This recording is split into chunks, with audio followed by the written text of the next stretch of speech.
Hello friends, आज हम लोग अपने क्लास 12th के सेक्शन में फिजिक्स लेके आए हैं। लास्ट क्लास में आपको हमने पढ़ाया था फिजिक्स में इलेक्ट्रोस्टैट में चार्ज के कॉन्सेप्ट को, आवेश के कॉन्सेप्ट को हमने समझाया था कुछ क्वेश्चंस के साथ। आज इसका अगला सेक्शन हम लोग लेके आए हैं, जो सबसे इम्पोर्टेंट सेक्शन है इस टॉपिक का, वो है कूलम्स लॉ। जैसा कि आप लोग जानते हैं कि अगर दो चार्ज पार्टिकल, मान लीजिए Q1 और Q2 दो चार्ज है, और अगर दोनों पॉजिटिवली चार्ज है या दोनों नेगेटिवली चार्ज है, इन दैट केस आपको पता होगा कि ये आपस में रिपल्सन करते हैं, मतलब ये एक दूसरे को दूर भगाते हैं। अगर सेम चार्ज है प्लस प्लस या माइनस माइनस, तो ये आपस में एक दूसरे को रिपेल करेंगे। रिपेल मतलब क्या हुआ कि वो एक दूसरे से दूर भागेंगे। लेकिन अगर एक चार्ज प्लस हो और एक चार्ज माइनस हो, तो इन दोनों के बीच में जो होगा वो होगा अट्रैक्शन, मतलब आकर्षण। दोनों एक दूसरे को अपनी ओर खींचेंगे। तो सवाल ये उठता है कि अगर रिपल्सन हो रहा है या अट्रैक्शन हो रहा है, तो कितने बल के साथ, कितने फोर्स के साथ ये एक दूसरे पर बल लगाएंगे। तो दो चार्ज पार्टिकल के बीच में जो फोर्स काम करेगा, उस फोर्स के कैलकुलेशन के लिए कूलम्स ने अपना एक नियम दिया, दैट इज कॉल्ड, हम लोग जिसको कहते हैं कूलम्स लॉ। तो कूलम्स लॉ बेसिकली काम करता है कि अगर आपके पास दो चार्ज पार्टिकल है तो उनके बीच में कितना फोर्स काम करेगा, ये हम लोग कैलकुलेट करते हैं कूलम्स लॉ से। वो फोर्स चाहे अट्रैक्शन का हो सकता है, चाहे रिपल्सन का हो सकता है, या तो वो आपस में एक दूसरे के करीब आएंगे या एक दूसरे से दूर जाएंगे। तो कूलम्स लॉ को पहले समझें। तो कूलम्स लॉ का स्टेटमेंट हमने लिखा बोर्ड पर, पहले इसको इंग्लिश में समझा देते हैं, फिर हिंदी में समझाते हैं इसको, कि the force between two point charges is directly proportional to the product of their charges and inversely proportional to the square of the distance between them।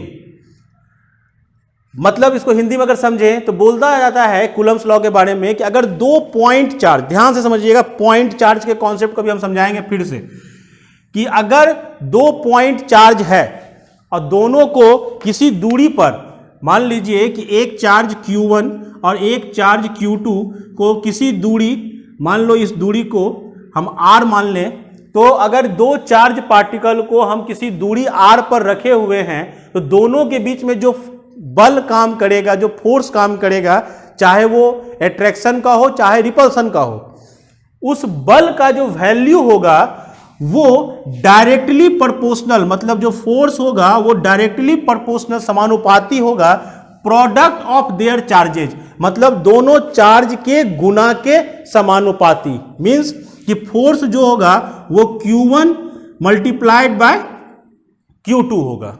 उसके बाद बोलता है इनवर्सली प्रोपोर्शनल, यानी फिर जो फोर्स होगा वो इनवर्सली प्रोपोर्शनल होगा किसके, square of the distance between them, दोनों के बीच के दूरी के स्क्वायर का व्युत्क्रमानुपाती होगा, मतलब 1/r²। ये है आपका कूलम्स लॉ का स्टेटमेंट कि दो चार्ज, फिर से अभी आप पॉइंट चार्ज को पहले क्लियर कर लें कि पॉइंट चार्ज किसको कहते हैं। पॉइंट चार्ज मतलब हुआ कि चार्ज का जो शेप है, जो साइज है, जो चार्ज पार्टिकल यहां पर यूज कर रहे हैं, उसका जो साइज है वो इस दूरी के मुकाबले बहुत ही छोटा होना चाहिए। वो इस दूरी के मुकाबले बहुत ही छोटा होना चाहिए। मतलब ऐसा नहीं कि हम एक चार्ज लिए जिसका रेडियस मान लो 5 मीटर है, और एक चार्ज लिए जिसका रेडियस मान लो 6 मीटर है, और इसको हम रख दिए हैं 2 मीटर की दूरी पर। तो दूरी का जब माप देखिएगा तो दूरी इसके रेडियस से बहुत छोटा है। तो ये केस नहीं होना चाहिए। मींस क्या हुआ कि पॉइंट चार्ज मतलब होता है कि जब दूरी, जो दूरी हो उसके मुकाबले चार्ज का जो साइज है वो बहुत ही छोटा हो। तो वैसे चार्ज पार्टिकल्स के लिए कूलम्ब्स ने अपना एक नियम दिया कि अगर दो चार्ज पार्टिकल Q1 Q2 को हम r दूरी पर रख दें तो उसके बीच में जो फोर्स काम करेगा वो Q1 और Q2 के मल्टीप्लिकेशन और दोनों के बीच के दूरी के स्क्वायर का इनवर्सली प्रोपोर्शनल होगा। अब दोनों का अगर मिला दें हम एक साथ तो फोर्स प्रोपोर्शनल टू आ गया चार्ज का मल्टीप्लिकेशन डिवाइडेड बाय दूरी के स्क्वायर, यानी force proportional to Q1 Q2 by r square. और इस प्रोपोर्शनलिटी को हटाने के लिए हमें एक यहां पर कांस्टेंट की आवश्यकता पड़ेगी। इस प्रोपोर्शनल को हटाने के लिए हमको एक यहां पर एक कांस्टेंट की आवश्यकता पड़ेगी, या जिसको हम लोग अगर हम सिंपल लैंग्वेज में कहें कि k मेरा एक कांस्टेंट है, k मेरा एक कांस्टेंट है जिसका कोई वैल्यू होगा, और वो Q1 Q2 by r square. मेरा फॉर्मूला ये आया फोर्स का कि अगर हमको दो चार्ज पार्टिकल को कुछ दूरी पर रख दिया जाए तो उसके बीच में कितना फोर्स काम करेगा, उसका फॉर्मूला आएगा force equal to k Q1 Q2 by r square. अब आते हैं k पर। k क्या है? k एक्सपेरिमेंटल वैल्यू लाया गया वो आता है 1/4 पाई एप्सिलॉन नॉट। एप्सिलॉन क्या है? फिर यहां से आपको टर्म नया नया मिलते जा रहा है। इसे हम लोग कहते हैं, एप्सिलॉन को कहा जाता है परमिटिविटी, और यहां पे चूंकि नॉट जीरो लगा हुआ है, एप्सिलॉन नॉट, जब भी नॉट लगा हुआ है इसका मतलब समझ लीजिएगा ये परमिटिविटी इन वैक्यूम है, मतलब वैक्यूम में इसका वैल्यू है। मींस क्या हुआ कि हमने माना कि दोनों चार्ज पार्टिकल को जो हम रखे हैं वो किसी माध्यम में नहीं है, वो वैक्यूम में, जहां पे हवा भी नहीं है। अगर हवा आ जाता बीच में या पानी आ जाए, या हम दो पानी में दो चार्ज को रख दें, अब जो परमिटिविटी होगा वो पानी का लिखा जाएगा, यानी कि सिंपली एप्सिलॉन लिखा जाएगा। लेकिन हमने पूरा फॉर्मूला जो डिराइव किया या फॉर्मूला जो हम पढ़ा रहे हैं वो पढ़ा रहे हैं अभी वैक्यूम के केस में, कि जब कुछ नहीं हो, जब दोनों चार्ज के बीच में कुछ नहीं हो, हवा भी नहीं हो, तब हम ले रहे हैं उसको परमिटिविटी एप्सिलॉन नॉट। इसको पढ़ा जाता है एप्सिलॉन नॉट, नॉट मतलब जीरो, एप्सिलॉन इसे बोला जा रहा है। तो k का जो वैल्यू है वो आया 1/4 पाई एप्सिलॉन नॉट, जहां पे इसका टोटल वैल्यू कैलकुलेट करके आता है 9 × 10 पावर 9। k का जो वैल्यू है यानी 1/4 पाई एप्सिलॉन नॉट का जो वैल्यू है वो है 9 × 10 पावर 9, जहां पे एप्सिलॉन नॉट का जो वैल्यू है वो कैलकुलेटेड है 8.85 × 10 पावर -12। तो ये दो डाटा, दो वैल्यू है, इसे नोट कर लेंगे। अब हम आगे बढ़ते हैं इसी में, पहले इसी सारे टर्म्स को और डिटेल में समझा जाए कि जो वैल्यू है एप्सिलॉन नॉट का या k का। अब हम बात करने जा रहे हैं फिजिक्स से, चूंकि तो हर चीज का यूनिट बहुत जरूरी है। तो सबसे पहला हम लोग यूनिट कैलकुलेट करेंगे इस एप्सिलॉन नॉट का, कि एप्सिलॉन का यूनिट आखिर क्या होगा। कई बार एग्जाम में ऑब्जेक्टिव में ये क्वेश्चन हमेशा आता है कि फाइंड द यूनिट, आप इसका यूनिट बताइए। तो यूनिट हम लोग कैलकुलेट करेंगे। तो फॉर्मूला अगर लिखे अब हम फोर्स का पहले, तो फोर्स इक्वल टू क्या आया 1/4 pi epsilon not into Q1 Q2 divided by r square. ये हमारा फॉर्मूला आया। अब हमको यूनिट निकालना है एप्सिलॉन का, ये नया टर्म मेरे लिए है। फोर्स को हम लोग पहले से जान रहे हैं फिजिक्स में, चार्ज को हमने बता दिया, दूरी को भी हम पहले से जान रहे हैं फिजिक्स में दूरी क्या होती है। तो अब हम इसमें अननोन मेरे लिए ये है कि एप्सिलॉन नॉट नया टर्म है, तो इसका यूनिट आखिर क्या होगा, इसको हम नापेंगे तो कैसे नापेंगे। तो एप्सिलॉन नॉट इक्वल टू क्या लिखोगे आप, एप्सिलॉन नॉट इक्वल टू लिखोगे 1/4 इंटू 1/4 पाई, एप्सिलॉन यहां आ गया, फोर्स नीचे आ गया, और into Q1 Q2 by r square. अब यूनिट लिखना शुरू किया जाए। अगर हम यूनिट लिखना चाहते हैं एप्सिलॉन का तो क्या होगा 1/4, फोर्स का यूनिट क्या होता है न्यूटन, यानी न्यूटन नीचे है तो न्यूटन पावर -1। फिर क्या आया चार्ज, मल्टीप्लाई हो रहा है यानी कूलम, दो चार्ज है, कूलम का स्क्वायर और डिवाइडेड बाय क्या है फिर आपके पास डिस्टेंस, किसको नापेंगे हम लोग? मीटर में। इट मीन्स क्या हुआ? इंटू मीटर -2 मीन्स क्या हो गया? न्यूटन पर न्यूटन कूलम्ब स्क्वायर मीटर -2। इसको और आप तोड़ सकते हो क्योंकि न्यूटन में मीटर आएगा ही कहीं ना कहीं, तो न्यूटन के लिए और तोड़ सकते हो। तो ऐसे आपको नॉर्मली इसका लिखा जाता है कि चार्ज यानी कूलम्ब का स्क्वायर पर न्यूटन पर मीटर स्क्वायर, यानी कि ये आपका हो गया यूनिट। तो अब हम यूनिट ऑफ ये निकालें। अब हम चाहते हैं कि इसका डायमेंशन भी निकालें। विमा, जो हम लोग क्लास 11 में पहला टॉपिक में पढ़ते हैं कि विमा कितना हुआ, तो विमा अगर निकालना चाहते हैं तो आपको क्या करना होगा? सबके विमा को लिखना पड़ेगा। तो न्यूटन, ये कूलम्ब के लिए तो हम सिंपली क्यू लिख देंगे। क्यू आप पढ़े होंगे फिजिक्स 11th क्लास में यूनिट में कि ये आपका बेसिक में आता है, फंडामेंटल यूनिट आता है। तो ये हो गया सीधा सीधी कूलम्ब का स्क्वायर। न्यूटन का विमा क्या हो जाएगा? mL/T-2 और मीटर का L स्क्वायर। ये हो गया आपका विमा। अगर हम देखें फिर समझा रहे हैं, कूलम्ब के लिए सीधा सीधे C लिख दिए। न्यूटन का होता था mL/T-2, इस पर पावर कितना है? -1 यानी पावर -1। और यहाँ पर मीटर के लिए विमा क्या आएगा? L पावर कितना है? -2, तो -2। अब खोज लीजिए कहाँ कहाँ m आया। m यहाँ पर आया एक बार केवल, और कहीं m नहीं है, यानी m पावर -1। L आपके पास यहाँ -1 है, यहाँ पे L पावर -2, दोनों ऐड हो जाएगा तो L पावर -3। T पर देखिए यहाँ -2 यहाँ -1, क्या हो जाएगा? मल्टीप्लाई होके 2, यानी T का 2 और C का 2। ये हो गया आपका डायमेंशन ऑफ एप्सिलॉन नॉट। तो ये आपको मिला कि हमने डायमेंशन पढ़ा, यूनिट पढ़ लिया। यूनिट याद रखना है हमेशा, कूलम्ब स्क्वायर पर न्यूटन पर मीटर स्क्वायर। तो ये है आपका एप्सिलॉन का वैल्यू और एप्सिलॉन का विमा। ऑफ यूनिट में करंट आपका फंडामेंटल यूनिट है, तो करंट का आपका डायमेंशन होता है A। तो अगर करंट को हम रिलेट करना चाहें चार्ज के साथ, तो फॉर्मूला मेरा आता है चार्ज डिवाइडेड बाय टाइम, यानी कि C/T। तो चार्ज इक्वल टू आपका क्या हो जाएगा? करंट यानी ampere A into time T। ध्यान देना, इस चीज को भी हम लोग आगे पढ़ेंगे करंट इलेक्ट्रिसिटी में, इस फॉर्मूला को आराम से।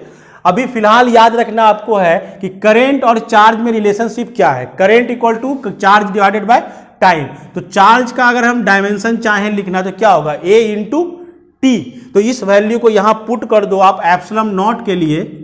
अगर डायमेंशन ऑफ एप्सिलॉन नॉट लिख रहे हैं तो m को कोई वैल्यू चेंज नहीं हुआ, l का कोई वैल्यू चेंज नहीं हुआ, t स्क्वायर और c की जगह लिखेंगे हम लोग a इंटू टी का स्क्वायर। तो मेरा ये आ जाएगा अब m पावर -1, l पावर -3 और t 2 2 4 हो जाएगा और a पर स्क्वायर। ये है आपका फाइनल एप्सिलॉन नॉट का डायमेंशन।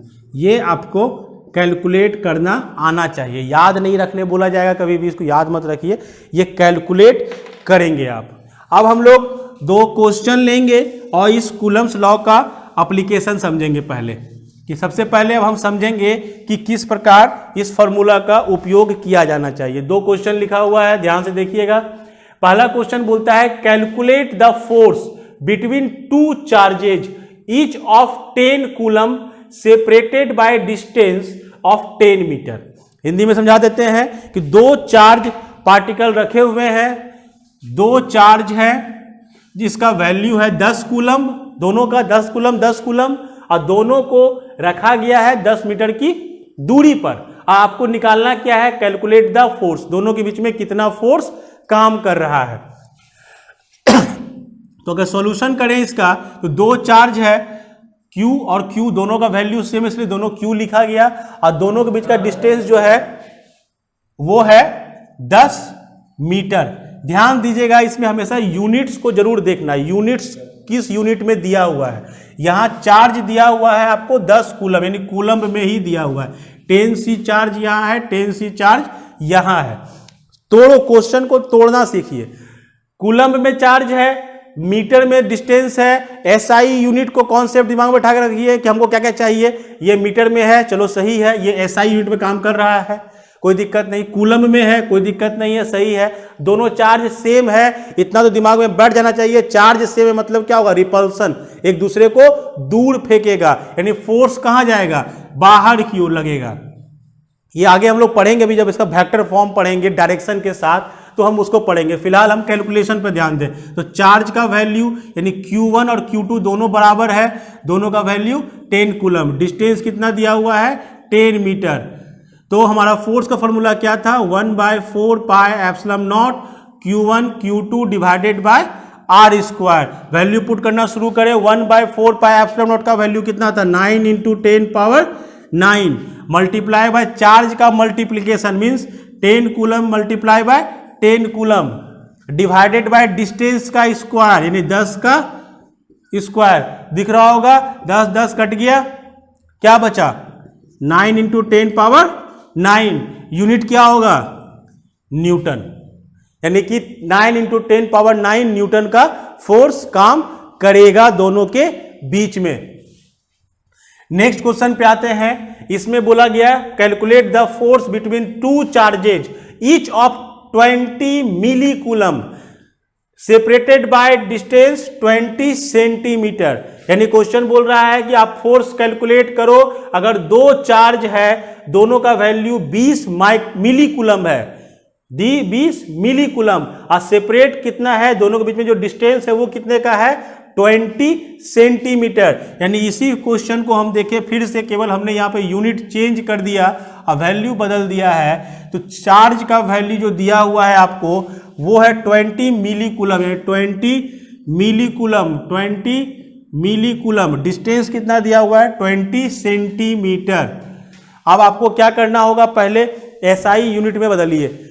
कूलम होना चाहिए था, यहाँ पर मिली कूलम दिया हुआ है, यहाँ मीटर होना चाहिए, सेंटीमीटर दिया हुआ है। तो आप क्या करेंगे, पहले चेंज कर लेंगे। ये कितना हो जाएगा, 20 × 10⁻³ कूलम। मिली मतलब 10⁻³ वैसे यहाँ हो जाएगा 20 × 10⁻³ कूलम। ये आपका आ गया एसआई यूनिट में। अब जो ये वाला वैल्यू है 20 सेंटीमीटर, जानते हो 100 सेंटीमीटर बराबर 1 मीटर, यानी इसको कितना से डिवाइड करना पड़ेगा हमको, 20 को 100 से। ये आ गया आपका मीटर में, डिस्टेंस आपका आ गया मीटर। अब फॉर्मूला बैठाओ, force equal to 1/4 pi epsilon naught Q1 × Q2 divided by R square. इसका value 9 × 10⁻9 multiply by Q1 × Q2 20 10⁻³ multiply by 20 10⁻³ divided by R का वैल्यू 20 × 10⁻² का होल स्क्वायर। ये आ गया आपका वैल्यू। कैलकुलेशन देख लो, 9 × 10⁻9 मल्टीप्लाई बाय 20 × 20 अलग कर लेते हैं, 10⁻³ -6 डिवाइडेड बाय यहाँ भी 20 का स्क्वायर है, 20 × 20 और 10⁻⁴। ये कैंसिल आउट, क्या बचा, 9 × 10⁻9 मल्टीप्लाई बाय 10⁻⁻2, 6 में 4 सब्सट्रैक्ट हो गया, तो कितना बचा, 10 × 10⁻7 Newton. This is your answer. तो हम लोगों ने देखा यहां पे दो क्वेश्चन, अलग अलग क्वेश्चन, केवल यूनिट बदल के दिखाया कि फॉर्मूला का यूज कैसे करना है। फॉर्मूला का यूज करने के लिए आपको क्या चाहिए, दोनों चार्ज का वैल्यू चाहिए, दोनों के बीच का दूरी चाहिए, और आपको इसमें कुछ नहीं चाहिए। अब हम लोग पढ़ेंगे इसी लॉ को, पहले पढ़ेंगे हम लोग अलग मीडियम में। अगर हम मीडियम बदल देते हैं, मतलब एप्सिलॉन नॉट जो यूज कर रहे हैं एयर या वैक्यूम के लिए, उसके जगह अगर मेरा मीडियम बदल जाए, मीडियम चेंज कर जाए, तब क्या वैल्यू, क्या फर्क पड़ेगा। तो हम लोग जो फॉर्मूला पढ़े फोर्स का, वो पढ़े थे वैक्यूम के लिए 1/4 pi epsilon naught Q1 Q2 divided by R square. अब थोड़ा मीडियम बदल के देखा जाए। पहला हम मीडियम यूज करें कि हवा के लिए, अगर एयर के लिए बात करें तो आपका जो परमिटिविटी है वो क्या होगा, एप्सिलॉन का जो वैल्यू होगा वो हो जाएगा epsilon not multiply by epsilon R। R को ना लेते इसको लेते हैं हम लोग एप्सिलम ए, मतलब एयर के लिए। तो एयर के लिए एप्सिलम ए का वैल्यू होता है 1। यानी आपको यहाँ पे कोई फर्क पड़ेगा क्या? अगर 1 से मल्टीप्लाई हो भी जाए ये एप्सिलम नॉट ही आएगा। यानी अब मेरा फोर्स अगर निकाला है एयर के लिए तो 1/4 pi epsilon naught epsilon A into Q1 Q2 divided by R square. ये फिर से पहुंच जाएगा वही epsilon naught Q1 Q2 divided by R square. यानी हवा के लिए और निर्वात के लिए हमारे वैल्यू में कोई फर्क नहीं आता है। लेकिन अगर हम कोई ऐसा मीडियम यूज करें, कोई भी मीडियम जिसके लिए कि मान लीजिए कि कोई मीडियम है जिसका परमिटिविटी मान लो एप्सिलम आर है, तो अब क्या होगा? अगर फोर्स निकाला जाए उस मीडियम में, यानी ये फोर्स तो निकला हवा के लिए फोर्स ऑफ ए, अब हम किसी अन्य मीडियम के लिए निकाल रहे हैं अदर मीडियम के लिए, ये क्या आ जाएगा 1/4 pi epsilon naught epsilon M into Q1 Q2 divided by R square. अब ऐसा करो कि दोनों को डिवाइड कर दिया जाए। हम दोनों फोर्स के बीच में रिलेशन निकालना चाहते हैं। अगर दोनों को डिवाइड कर दिया जाए यानी F of A divided by F of M कर दिया जाए तो क्या होगा? तो होगा क्या? इसके लिए फॉर्मूला लिखा है 1/4 pi epsilon naught into Q1 Q2 divided by R square. Same वही चार्ज पार्टिकल उसी दूरी के लिए मीडियम में निकाला जाए 1/4 pi epsilon naught epsilon M Q1 Q2 divided by R square. देखोगे आपका 4 pi epsilon naught cancel out, Q1 सब कुछ कैंसिल आउट, क्या बचा? ये चला गया एप्सिलम एम। यानी कि हम कहें कि मेरा force of medium, force of medium जो है वो जो फॉर्मूला या एफ ए बटे फोर्स ऑफ मीडियम वो आ गया आपका इक्वल टू एप्सिलम एम, यानी उस मीडियम का परमिटिविटी के बराबर। तो फोर्स ऑफ एयर क्या हुआ? उस मीडियम के permittivity into force of M के इक्वल। ये आपका एक यूज करने के लिए फॉर्मूला है कि अगर माध्यम बदल दिया जाए, मीडियम बदल दिया जाए तो आपके फोर्स पर क्या फर्क पड़ेगा। अब हम लोग बात करें वेक्टर की विषय में। क्यों बात करना पड़ रहा है? क्योंकि फोर्स निकाल रहे थे। हम लोग जानते हैं फोर्स एक वेक्टर क्वांटिटी है, सदिश राशि है। सदिश राशि मतलब क्या हुआ कि उसके पास मैग्नीट्यूड भी होगा और डायरेक्शन भी होगा, यानी उसका एक वैल्यू भी आएगा और उसके पास दिशा भी होगी। जब फोर्स लग रहा है, मान लो कि Q1 और Q2 चार्ज है और इन दोनों के बीच में दूरी r है, हम बात करें कि दोनों सेम चार्ज है। मान लो पहला केस ले रहे हैं, दोनों सेम टाइप का, दोनों पॉजिटिव या दोनों नेगेटिव, कुछ भी हो, दोनों सेम है। इतना तो हम जानते हैं कि रिपल्सन होगा, विकर्षण होगा, एक दूसरे से दूर जाएगा। अब हम कैलकुलेट करना चाह रहे हैं, वर्ड्स को ध्यान से सुनना, कि अगर हम फोर्स निकालना चाह रहे हैं, तो वो दोनों के बीच में फोर्स निकलता था, अब हम वेक्टर के रूप में बात कर रहे हैं। मतलब डायरेक्शन मेरा इंपॉर्टेंट है कि हमको डायरेक्शन पकड़ना है कि कौन सा डायरेक्शन में बात कर रहे हैं। हम बोले कि बताओ Q1 पर Q2 कितना फोर्स लगाया। विकर्षण तो होगा, रिपेल तो करेगा, लेकिन Q1 पर Q2 ने कितना बल लगाया या Q2 पर Q1 ने कितना बल लगाया।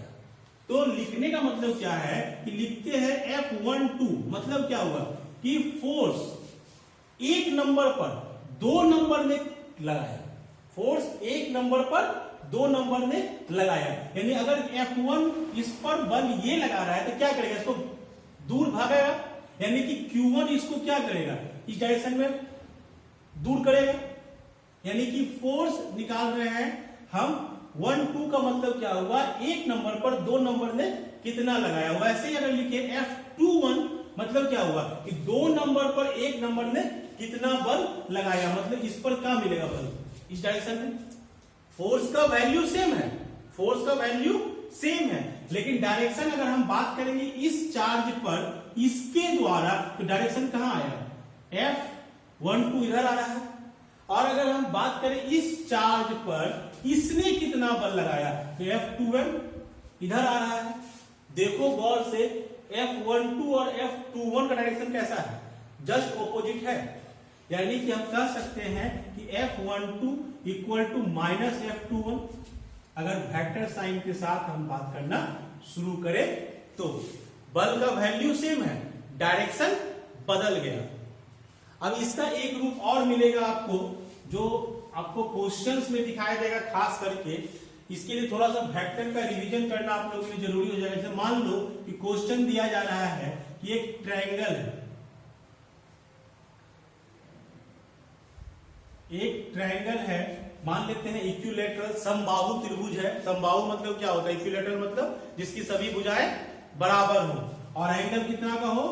60 डिग्री का। ये सब आपके क्वेश्चन में लिखा हुआ नहीं रहेगा, ये सब क्वेश्चन में लिख के आपको कोई नहीं देगा। ये आपको जानना है कि इक्विलैटरल ट्रायंगल है, समबाहु त्रिभुज है, तो भुजाएं बराबर होंगी और एंगल 60 डिग्री का होगा। मान लो यहां पर चार्ज Q1, Q2 और Q3 है। अभी तक हम लोग दो चार्ज के बीच में फोर्स निकालना जान रहे थे। अब चार्ज का संख्या बढ़ा दिए, 2 से बढ़ाकर 3 कर गए। अब मेरे पास 3 चार्ज पार्टिकल है, तीनों का मान लो वैल्यू दिया हुआ है और आपको बोला जा रहा है कि बताओ Q2 पर इन दोनों के द्वारा कितना फोर्स लगाया गया। Q2 पर इसके द्वारा और इसके द्वारा कितना फोर्स लगाया गया। ध्यान से समझना इस क्वेश्चन को, बहुत इजी क्वेश्चन है बट समझना जरूरी है कि डायरेक्शन हम लोग कैसे कैलकुलेट करते हैं और कैसे फिजिक्स में कूलम्स लॉ से हम लोग वेक्टर के फॉर्मूला पर चले जाएंगे। तो हम पहले डायरेक्शन की बात करें अपने हिसाब से। मान के चलो कभी सभी पॉजिटिव चार्ज है, कोई नेगेटिव नहीं है, सब प्लस है। अगर सभी प्लस चार्ज है तो आपस में क्या होगा? रिपल्सन होगा हर जगह। यानी अगर हम Q2 पर बात करें Q1 के द्वारा तो इसका चार्ज किधर आएगा? इसी लाइन में आगे की ओर भागेगा, दूर जाएगा। यानी कि एक फोर्स इधर काम किया। अगर हम निकाल रहे हैं 2 पर 1 के कारण, यानी फोर्स 2 पर 1 के कारण, डायरेक्शन कहां आया? इसी लाइन में आगे जाएगा। अब हम बात करें 2 पर 3 के कारण, तो ये भी रिपेल करेगा, इस ओर दूर भगाएगा। ये क्या आया? F2 पर 3 के कारण। अब इस पॉइंट चार्ज पर 2 बल लगा, 2 बल। एक बल लग रहा है इसके कारण जो इसको इधर भेज रहा है, डायरेक्शन देख रहे हैं फिगर में, और एक बल लगा इसके कारण जो इसको इधर दे जा रहा है, F2 3, डायरेक्शन आप देख रहे हो यहां पर। अब दोनों के बीच का एंगल कितना होगा? अगर ये 60 डिग्री है तो ये भी कितना होगा? 60 डिग्री ही होगा। अब Q2 पर जो मेरा फोर्स काम किया वो 2 फोर्स काम किया, एक F21 और एक F23। आपको इस पर फोर्स निकालना है तो कोई एक ही आंसर मेरा होना चाहिए। तो अब आपको क्या निकालना पड़ेगा? इस दोनों फोर्स का रिजल्टेंट, कि फाइनली कितना मेरा रिजल्टेंट हुआ। 2 बल लगा उस पर तो फाइनल कितना लगा। इसके लिए फॉर्मूला इस सेक्शन में कहीं नहीं है, ये आपको 11th के फिजिक्स में ले जाएगा वेक्टर के रिजल्टेंट को लाना।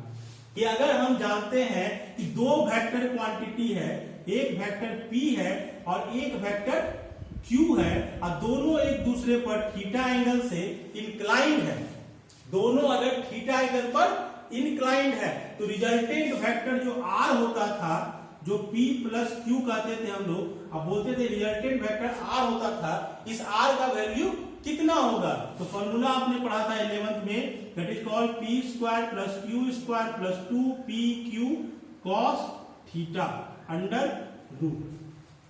ये फॉर्मूला है आपका रिजल्टेंट का, फाइनल कैलकुलेशन। अगर 2 वेक्टर है और दोनों वेक्टर अलग अलग दिशा में जा रहे हैं तो उसका रिजल्टेंट का मतलब क्या हुआ? परिणाम, फाइनली क्या हुआ। जैसे कि आपको और समझाते हैं, क्योंकि वो पता है हमारा वीडियो ग्रामीण क्षेत्रों के लिए है, और जो नहीं जान रहे हैं 11th के कॉन्सेप्ट को उनको हम समझाना चाह रहे हैं फिर से। अगर मान लो ऐसे समझो, वेक्टर को मत समझो, फोर्स को ही समझो आप। मान लो एक टेबल पर एक कोई सामान रखा हुआ है जिस mkg का, हमने टेबल पर एक किताब रख दिया और किताब को हमने इस प्रकार से पुश करना, ठेलना शुरू किया, धकेल रहे हैं उसको इस तरीके से। मान लो एक बल उसको, किताब को ऐसे हॉरिजॉन्टली धकेल रहा है, एक आदमी क्या किया? ऊपर से इसको धकेल रहा है, ऊपर से कॉर्नर से उसको पुश कर रहा है। क्या किताब टेबल को तोड़कर अगर इसको हम देखें गौर से इस बल को, तो ये कहां लग रहा है, टेबल के अंदर जा रहा है। तो क्या आपकी पुस्तक टेबल को तोड़ के अंदर चली आएगी? कभी नहीं आएगी। और ये भी लग रहा है, तो बात होता है रिजल्टेंट का। फाइनली इस पर दो अलग तरह के बल काम किए एक साथ, तो फाइनल किताब किसी एक ही डायरेक्शन में जाएगा और एक ही उसका कोई वैल्यू होगा। किताब मेरा मूव किया इधर, तो हम लोग निकालते हैं रिजल्टेंट कि दो अलग अलग फोर्स काम किया। दो क्या, दो से ज्यादा भी हो सकता है, फिलहाल फॉर्मूला दो काम दे रहा है तो दो पर बात कर रहे हैं कि दो फोर्स अलग अलग डायरेक्शन में काम किया एक ही चीज पर, तो उसका फाइनली क्या वैल्यू आया। दोनों जब जुटा तो मेरा फाइनल वैल्यू क्या आया। और चूंकि आपको पहले बताया गया था 11th में कि वेक्टर क्वांटिटी अलजेब्रिक नियम्स को नहीं मानती है। मतलब क्या हुआ, अगर ये कहते कि ये 2 न्यूटन का है, ये 3 न्यूटन का है, अलजेब्रिक रूल्स क्या है, अलजेब्रा का रूल कहता है कि 2 + 3 = 5 न्यूटन। अलजेब्रा का नियम कहता है कि सिंपली दोनों ऐड हो जाएगा, यानी 2 + 3 5 हो जाएगा। लेकिन वेक्टर बोलता है कि हम अलजेब्रा के नियम को नहीं मानते हैं। कैसे नहीं मानते हैं, मान लो कि एक इधर से और एक इधर से फोर्स लगाए, डायरेक्शन उल्टा रखें, इधर से मान लो 2 न्यूटन, इधर से भी मान लो 2 न्यूटन। अब बताओ कि क्या आपका पुस्तक हिलेगा? नहीं हिलेगा, क्योंकि दोनों तरफ से बराबर फोर्स लगा। तो क्यों नहीं हिला? अगर अलजेब्रा के नियम को मानना शुरू कर दे तो क्या कहता है अलजेब्रा कि इस वस्तु पर 2 बल लगा, एक 2 न्यूटन, एक 2 न्यूटन, टोटल बल कितना लगा? 4 न्यूटन, यानी वस्तु को आगे बढ़ना चाहिए। लेकिन फाइनली क्या वस्तु बढ़ेगी? नहीं बढ़ेगी। क्यों? क्योंकि वेक्टर्स क्वांटिटी जो भी होते हैं वो अलजेब्रा के नियम को नहीं मानते हैं। ये हो जाएगा 2 - 2 = 0, यानी वस्तु पर 2 बल लगा लेकिन रिजल्टेंट कितना आया? 0। अलजेब्रा का नियम क्या कहता है? 2 + 2 4 हो जाना चाहिए था। तो वेक्टर क्वांटिटी कभी अलजेब्रा के नियम्स को नहीं मानती है। इसलिए अगर 2 अलग अलग फोर्स लगे तो उसका जो फाइनल वैल्यू आएगा वो अपना वेक्टर के नियम से ही आएगा। तो वेक्टर का नियम कहता है अगर 2 बल लग रहा है, 2 सदिश राशियां हैं, उसका रिजल्टेंट निकालने का फॉर्मूला ये है। वैसे यहां जब हम लाए हमको 2 बल मिला, F21 और F23, दोनों का रिजल्टेंट निकालना है, आपको यूज करना पड़ेगा यहां। तो सबसे पहले इस टॉपिक को समझने से पहले हम थोड़ा सा वेक्टर वाला ये रिजल्टेंट निकालने का फॉर्मूला थोड़ा क्लियर कर दें फिर से। ये हम अब कूलम्स लॉ पर ना बात करके हम बात कर रहे हैं वेक्टर्स पर। थोड़ा सा रिवीजन है, 11th क्लास का दिमाग से उतर गया होगा सभी के। तो 2 वेक्टर्स अगर आपके पास हैं, 2 वेक्टर के केस में, यानी कि 2 ही बल है, 2 से अधिक बात नहीं कर रहे हैं, 2 पर बात कर रहे हैं, तो 2 के लिए उसके पास फॉर्मूला है p² + q² + 2pq cos θ √। यही आपका फॉर्मूला रहेगा हमेशा। 2 वेक्टर्स के लिए अगर रिजल्टेंट निकालना हो तो आप इस तरीके से निकाल सकते हैं। अब क्वेश्चन उठता है अगर 2 से ज्यादा हो गया तो, अगर 2 से ज्यादा हो गया तो क्या होगा? तो उसके लिए आप इसी फॉर्मूला का यूज कर सकते हैं अलग अलग कंडीशंस के साथ। मतलब क्या हुआ, मान लो कि हम बात करें कि एक रेक्टेंगल है या स्क्वायर है, स्क्वायर के चारों पोर्शन पर अलग अलग चार्ज दिया हुआ है। मान लो चलो क्वेश्चन मेरा ऐसा आया, 4 सेक्शन पर 4 चार्ज दिया हुआ है। अब आपको बोला कैलकुलेट कीजिए, या पहला क्वेश्चन यही कर ले हम कि पहले कैलकुलेट करने बोल दे कि इस पॉइंट पर इस तीनों के कारण क्या क्या फोर्स लगेगा। इस पॉइंट पर इन तीनों के कारण, अभी ट्रायंगल में था कि 3 साइड्स थे, तो एक पर मांगा 2 से तो 2 फोर्स आया। अब इस पर मांगा 3 से तो 3 बल आएंगे गारंटेड। केवल डायरेक्शन देखना कि मान लो सभी अगर प्लस ही है, सभी सेम चार्ज है, रिपल्सन ही हो रहा है, तो क्या क्या होता? इस पर ये फोर्स लगाता तो गारंटेड नीचे की ओर लगाता, यानी F3 पर लगा 1 के कारण, ये लगाता इस पर तो इस डायरेक्शन में होता, यानी कि फोर्स लगा 3 पर 4 के कारण। अब ये लगाता तो ये डायगोनली इसी डायरेक्शन में आता, ये लगाया क्या F3 पर 2 के कारण, आपके पास 3 फोर्स आ गया। अब आपको रिजल्टेंट निकालना है। अब आपको क्या निकालना है? रिजल्टेंट निकालना है। आ जाओ इसी फॉर्मूला फिर से आते इसी फॉर्मूला पर। अब चलो इसको थोड़ा सा और हम इजी करते जाए। मान लो पहला जो एंगल यहां थीटा लिए थे मान लो थीटा जो है वो हो जाए 0 डिग्री, थीटा जो है वो हो जाए 0 डिग्री। मेरा फॉर्मूला में क्या चेंज आएगा, देखो तो फॉर्मूला में क्या चेंज आएगा, R इक्वल टू हो जाएगा P square plus Q square plus 2pq cos 0 under root cos 0 का वैल्यू 1, ये कितना आ गया P square plus Q square plus 2pq under root, ये फॉर्मूला है a प्लस बी के होल स्क्वायर का। बाहर क्या निकला e प्लस क्यू, यानी सिंपली अगर 0 डिग्री पर है मतलब एक इस डायरेक्शन में और एक इसी के पैरेलल इसी डायरेक्शन में, तो कितना वैल्यू है, सिंपली दोनों जुट गया p प्लस क्यू। अगला फॉर्मूला ले हम कि जब थीटा का वैल्यू 90 डिग्री हो जाए, मतलब एक दूसरे पर परपेंडिकुलर, एक इधर एक इधर, एंगल कितना का है 90 डिग्री। अब वैल्यू क्या आपका आएगा, आर का value P square plus Q square plus 2pq cos 90, cos 90 का वैल्यू 0, यानी P square plus Q square under root, P square plus Q square under root. ये कहां जाएगा, डायरेक्शन बीचों बीच, बीचों बीच नहीं जाएगा, आपका एंगल जो बनाना हो बनाएगा, वो आप निकाल सकते हैं टेन इनवर्स थीटा अल्फा का वैल्यू से, उस पर हम नहीं जानते, रिजल्टेंट में बात कर रहे हैं अभी हम।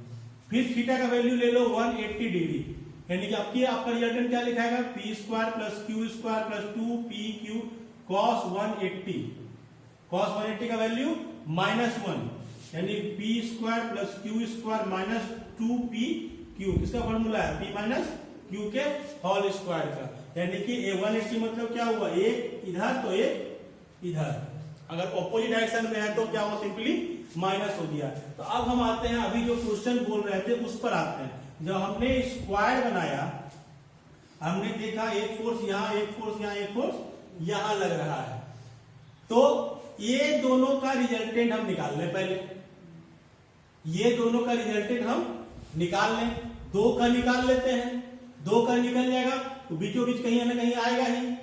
अब अगर वैल्यू सारा पता है तो ये एंगल भी मेरे पास आ जाएगा, एंगल पता चल गया, अब ये बचा और ये बचा, फिर दोनों का रिजल्टेंट निकलेगा, फिर दो वेक्टर आ गया। यानी अगर दो से ज्यादा वेक्टर रहा तो हम क्या करेंगे, 3 रहा 4 रहा तो 2 2 करके हम निकालेंगे और फिर फाइनल वैल्यू कैलकुलेट कर लेंगे।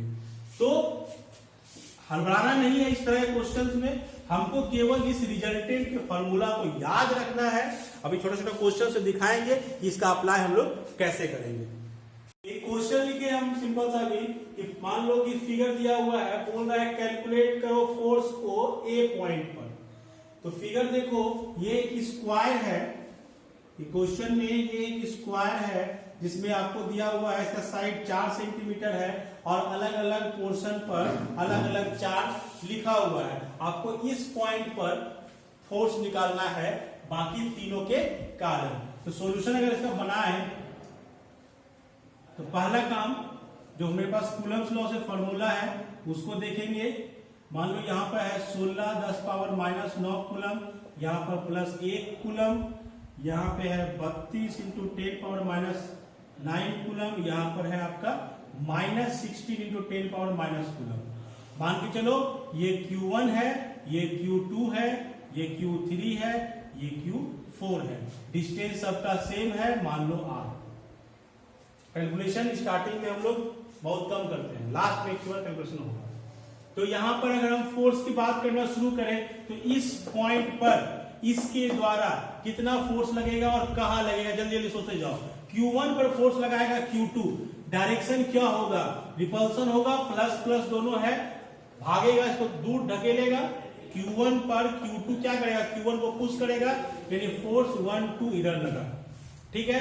फिर बात करें इस पर कि ये क्या करेगा, ये इसको ऊपर की ओर भेजेगा, यानी कि F1 पर 4 के कारण, और तीसरा फोर्स यहां से डायगोनली लगेगा F1 पर 3 के कारण। अब वैल्यू निकालो, अलग अलग पुट करो, खाली क्या क्या वैल्यू आपका आता है।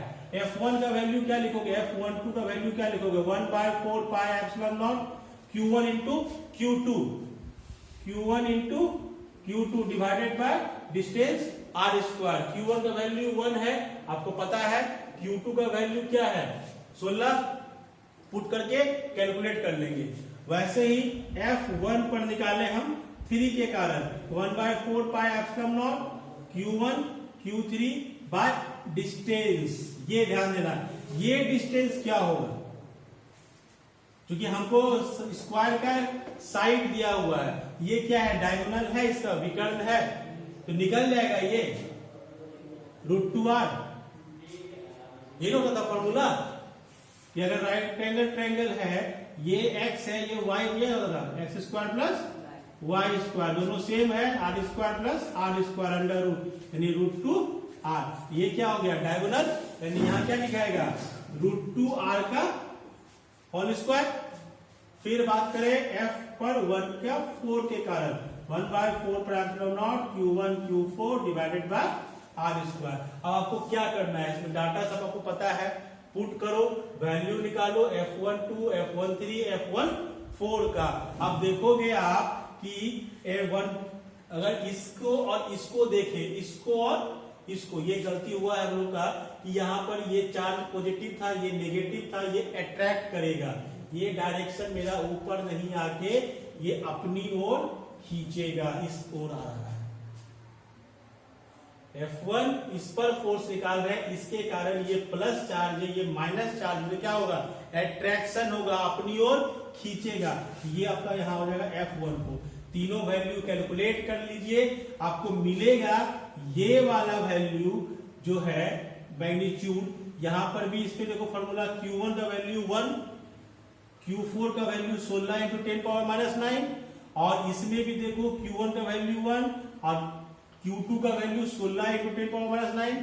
ये वैल्यू इक्वल है, डिस्टेंस भी बराबर सेम है, तो ये डिस्टेंस बराबर है, ये 90 डिग्री पर है। अभी देखे थे फॉर्मूला, अगर 90 डिग्री पर रहेगा तो कितना आपका रिजल्टेंट आएगा, फॉर्मूला बैठा के इसका आंसर निकालिए। अगली क्लास में हम लोग मिलेंगे तो केवल कूलम्ब्स लॉ के क्वेश्चंस पर बात करेंगे, पहले क्वेश्चन बनाएंगे फिर हम लोग आगे बढ़ेंगे।